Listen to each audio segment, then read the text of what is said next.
সাবধান, দুধ জাল দেওয়ার সময় ভুলেও করবেন না এই কাজটি। করলে কিন্তু আপনার সন্তানের আয়ু ক্ষয় হবে।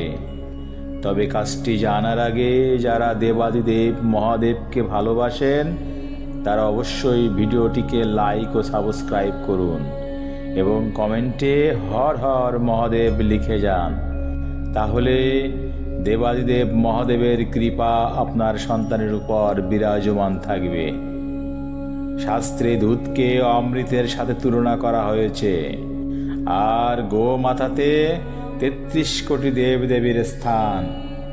দুধ যখন জাল দেওয়া হয় তখন দুধ উতলে যতবার আগুনে পড়বে ততবার আপনার সন্তানের আয়ু ক্ষয় হবে।